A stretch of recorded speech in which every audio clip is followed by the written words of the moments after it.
Well, as Memorial Day arrives tomorrow, many of us find ourselves in that in-between place between honoring the past and welcoming summer. Flags wave alongside blooming flowers that are well watered by the rain. Communities prepare for both solemn ceremonies honoring those who gave their lives and the familiar celebrations that mark the beginning of summer for many families. Through these moments, we both honor the past while looking forward to new beginnings. I want you to think about some times when big changes happened in your own life. Maybe someone's death changed how you see the world. Perhaps meeting someone new shifted your life's direction. Or maybe a sudden insight made everything look different in your life. These personal changes can show how quickly who we are and what we care about can transform. Today, as we welcome Joel from Camp Horizon and mark Memorial Day weekend, we're going to explore how Paul's journey from attacking Christians to becoming their greatest champion teaches us about holding on to our new identity when everything changes around us. Over the last several weeks in our Resurrection People series, we have seen how Jesus' followers face dramatic change with courage and faith. We started with Philip's unexpected trip to the desert where he met the Ethiopian official. Then we explored how the early church handled its first big conflict at the Jerusalem Council, choosing to welcome everyone rather than stick with old traditions. Today we meet Paul at his own turning point, a man who changed completely from Christianity's worst enemy to its greatest supporter.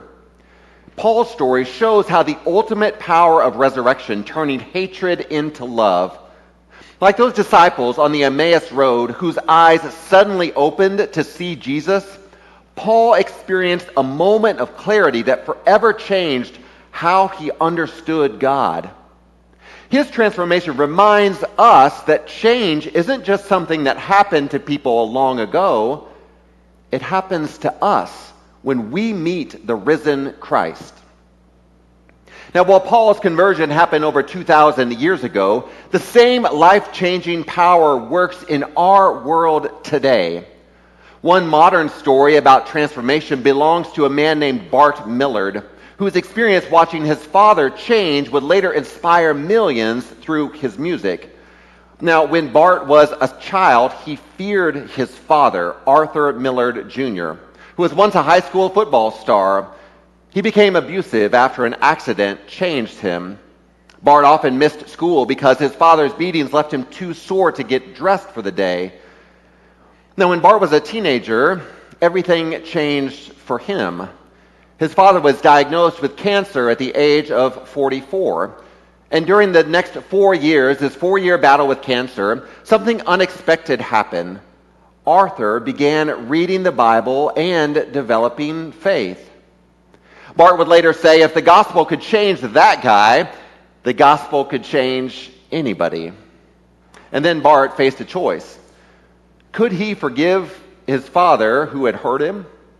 Could he believe that this change was real? As his father grew sicker, their relationship transformed. They talked for hours while Bart provided care for him. His father expressed pride in his son, supported his music dreams, and even asked, "Can I pray for you?" A question that shocked Bart and sparked his own faith journey. Now, when Arthur died in 1991, Bart deeply grieved the father that he once feared. "I finally got the dad I wanted," he said, and then he left. This experience later inspired Bart to write the song "I Can Only Imagine," the song that made his band MercyMe famous. These stories of transformation, whether modern or ancient, share the same thread.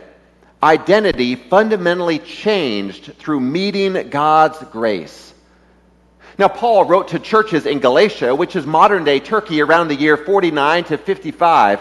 For these mixed communities of Jewish and non-Jewish believers, a key question arose for them. How should non-Jewish followers of Jesus relate to Jewish traditions? Paul begins by sharing his dramatic transformation story in Galatians chapter 1, verse 13, where he writes this: "You heard about my previous life in Judaism, how severely I had harassed God's church and tried to destroy it." Through a direct meeting with Jesus, Paul became Christianity's greatest supporter. He made it clear that his message came straight from Christ himself, not from other leaders. Later, Paul would confront Peter or Cephas when he stopped eating with non-Jewish believers after certain Jewish Christians showed up. Now, this two-faced behavior went against the heart of the gospel, that salvation comes through faith in Christ alone, not by following religious rules. Now, when we look at these passages in Galatians, we find that Paul shares the revolutionary idea that our true identity comes from Christ, not from our religious practices. In Galatians chapter 2, verse 20, he writes this: "I have been crucified with Christ, and I no longer live, but Christ lives in me. And the life that I now live in my body, I live by faith. Indeed, by the faithfulness of God's Son, who loved me and gave himself for me." This shows the complete identity change that happens through faith. Jesus taught that true religion changes the heart, not just our outward actions. At its core, this passage tells us that faith based on grace, not rule following, defines our relationship with God. Now, when we look at these passages from a Methodist perspective, we find that it connects with our theological roots as a denomination and as a movement. Paul's dramatic conversion and focus on grace over rules perfectly matches what our founder John Wesley taught about how God transforms our lives. You see, Wesley emphasized God's grace and, in somewhat cases, specifically God's grace that comes before we even realize it. Prevenient grace is how we call that. Paul's statement that God set me apart from birth and called me through his grace shows this. Just as God was working in Paul's life long before his Damascus Road experience, Wesley taught that God's grace works in our hearts, preparing us for change. That God's at work in all people. Now, the clash with Peter over eating together relates to Wesley's focus on practical holiness. You see, for Wesley, real faith always changes both the heart and also our actions. When Paul said, "I've been crucified with Christ and I no longer live, but Christ lives in me," he expressed what Wesley would call sanctification, the ongoing process where Christ's nature gradually becomes our own and we are made perfect in love. This kind of transformation is different from just changing our behavior.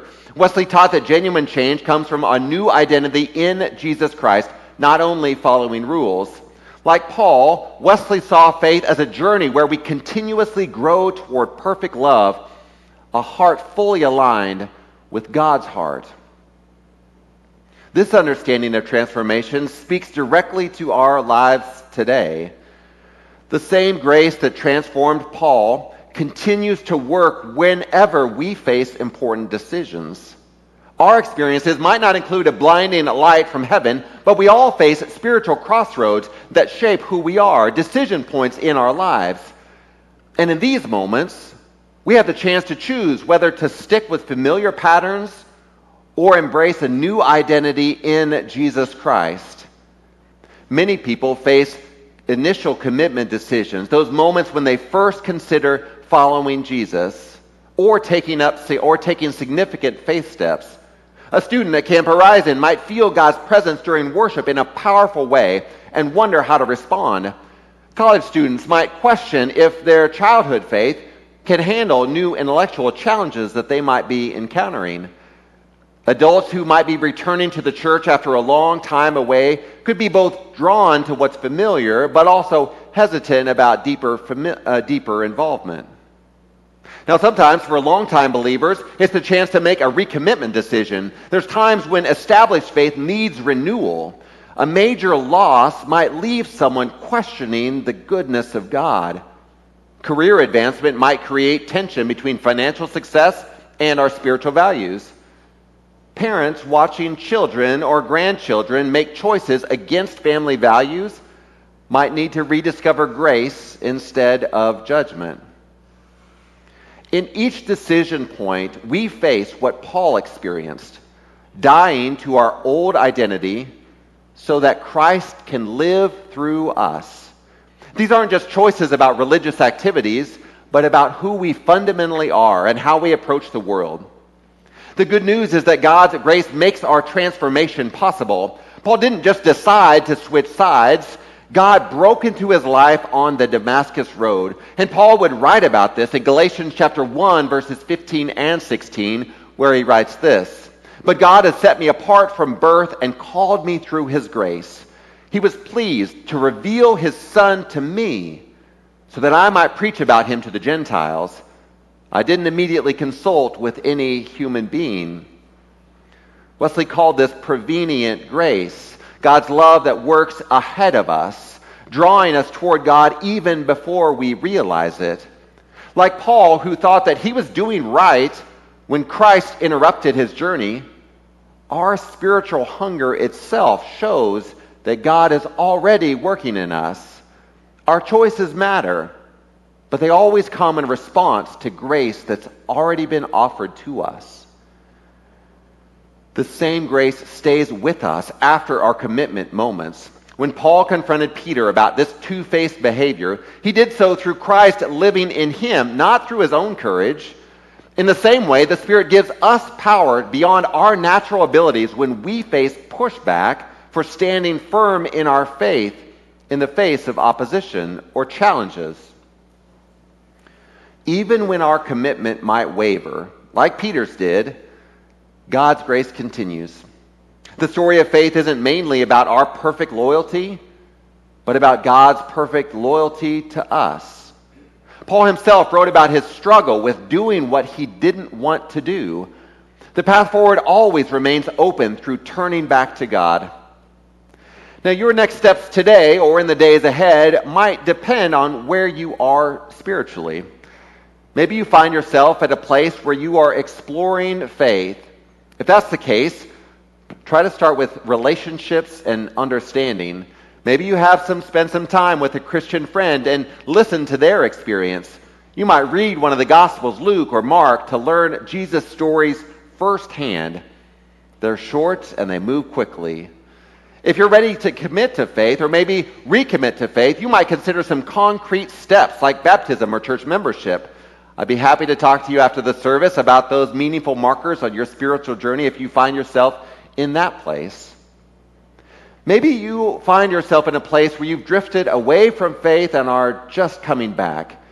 You might try intentional spiritual practices to rekindle your relationship with God. Find some time this week for personal reflection and prayer.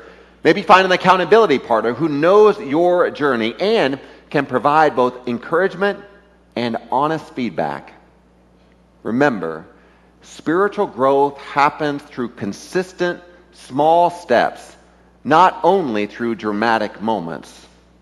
Like Paul's journey on the Damascus Road, through years of ministry, our transformation unfolds gradually. Each move towards God creates momentum for the journey ahead. Just as Bart Millard saw his father change through grace, and just as Paul changed from persecutor to proclaimer, God continues writing new stories today. Some of you came this morning with questions, maybe about your direction, or wondering if real change is possible in your life or in the lives of others. While everyone's journey unfolds differently, God's invitation to transformation is open. The question is simply, will you take the next step toward becoming who God is calling you to be? Will you pray with me? God, who transforms even the most unlikely hearts, give us courage to respond to your grace today. Help us let go of old identities so Christ can live more fully through us. Thank you for patiently calling until you answer. Amen.